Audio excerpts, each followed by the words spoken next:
बोलो श्री कृष्ण भगवान की जय। आज बड़े ही हर्ष के साथ भगवान श्री कृष्ण के जन्मोत्सव की इस पावन बेला पर उपस्थित हुए हैं। मैं राधा माधव से प्रार्थना करता हूँ कि हे राधा माधव, हम सभी भक्तों के जीवन में ऐसे ही खुशहाली बनाए रखें। कहते हैं कि भगवान का जन्म क्यों होता है। भगवान तो अजन्मा है, उसका जन्म कैसे हुआ। तो भगवान श्री कृष्ण ने गीता के 4 अध्याय के 7वें श्लोक में बताते हैं, यदा यदा हि धर्मस्य ग्लानिर्भवति भारत अभ्युत्थानम् धर्मस्य तदात्मनं सृजाम्यहम् परित्राणाय साधूनां विनाशाय च दुष्कृतां धर्म संस्थापनार्थाय संभवामि युगे युगे। कहते हैं कि धर्म संस्थापनार्थाय संभवामि युगे युगे। मैं धर्म की स्थापना के लिए हर युग में अवतरित होता हूं।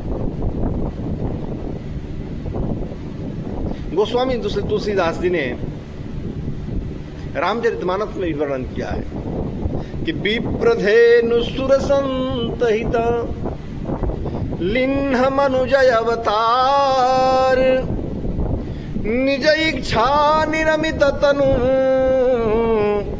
माया गुण गोपाल।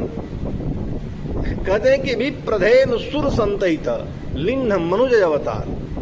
कहते हैं कि विप्र धेनु और सुर देवताओं की रक्षा के लिए मैं इस धरती पर अवतरित होता हूं, निज इच्छा अपनी मर्जी से। निर्मत तनु माया गुण गोपाल। यद्यपि कि मैं माया से और इंद्रियों से परे हैं, फिर भी मैं अवतार लेकर जीवों का उद्धार करता हूं। भगवान गीता में भी कहते हैं कि जब जब धर्म की हानि होती है तब तब मैं अवतरित होता हूं। अब प्रश्न ये है कि क्या वहां होकर रह करके धर्म की स्थापना नहीं कर सकते हैं? कर सकते हैं, लेकिन भक्तों के भाव का क्या करें। भक्तों की मर्यादा की, भक्तों की तपस्या का फल को भी तो देना है। जो वचन दिए हैं उसको भी तो निभाना है। कहा जाता है कि आपकी भक्ति में इतनी शक्ति है कि परमात्मा आपके आंगन में थिरकने लगता है। और भगवान कहते भी हैं कि आप इस भवसागर के बंधन से छूटकर मेरे पास नहीं आ सकते, तो मैं आपकी भक्ति के बंधन में बंध कर आपके पास में आ जाऊंगा। आप भक्ति करो तो सही। अर्जुन कहते हैं कि मेरा मन नहीं लगता। कहते हैं अभ्यास करो।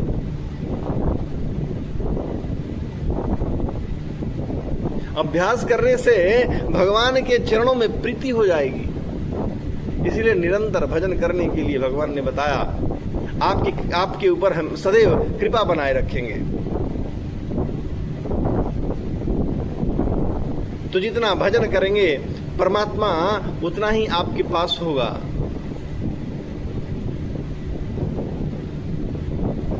देवकी वासुदेव जी के कोख में जन्म लिए, क्योंकि देवकी को आशीर्वाद दिया, देवकी को वरदान दिया था कि मैं द्वापर युग में आपका पुत्र बनकर मैं आऊंगा।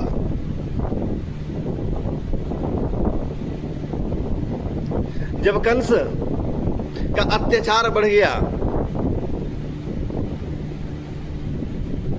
मैं कथा संक्षिप्त में बता रहा हूं आप सबको कि जब कंस का अत्याचार बढ़ गया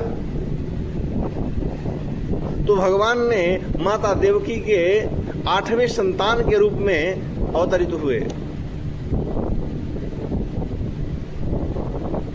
आप सबको जैसे विदित है कि अपनी बहन देवकी को जब विवाह करके कंस ले जा रहा था रथ पर बैठा करके छोड़ने के लिए, तभी देवताओं ने आकाशवाणी किया कि जिसको तू छोड़ने जा रहा है उसकी आठवीं संतान आपका काल बनेगा। कंस खींच गया और मारने के लिए दौड़ पड़ा। वासुदेव जी चरण पकड़ लिए और समझाया कि आपको इनसे तो तकलीफ नहीं है, इनसे तो भय नहीं है, इनकी संतान से है, तो मैं वचन देता हूं कि जो भी संतान होगी मैं आपके पास लेकर के आ जाऊंगा। कंस मान गया। वैसे वासुदेव जी और कंस की बहुत बड़ी वार्ता हुई है भागवत जी में।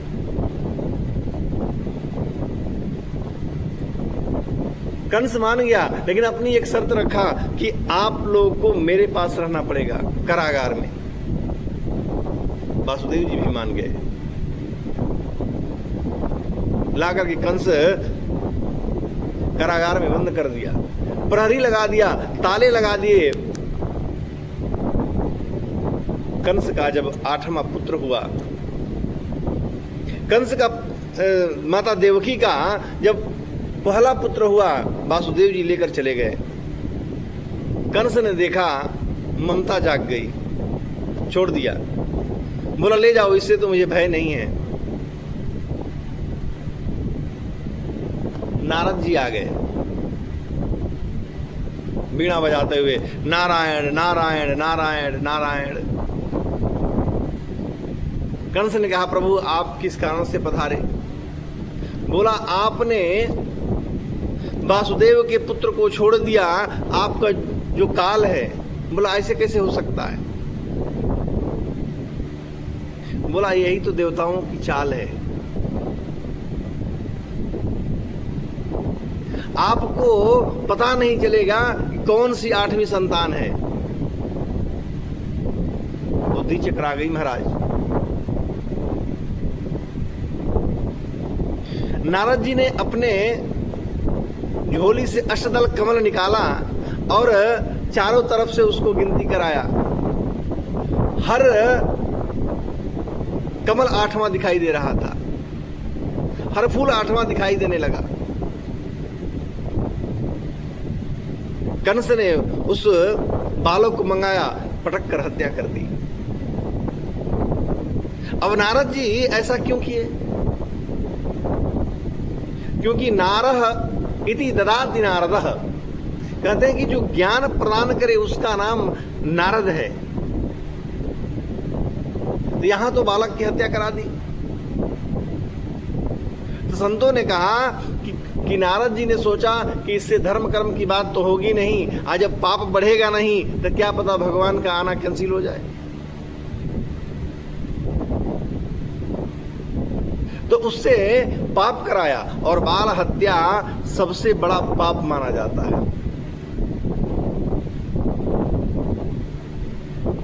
पाप करा करके 6 बालकों की हत्या करा दी। 7वें में स्वयं बलराम जी आए, उनको योग माया द्वारा रोहिणी के गर्भ में स्थानांतरण किया गया।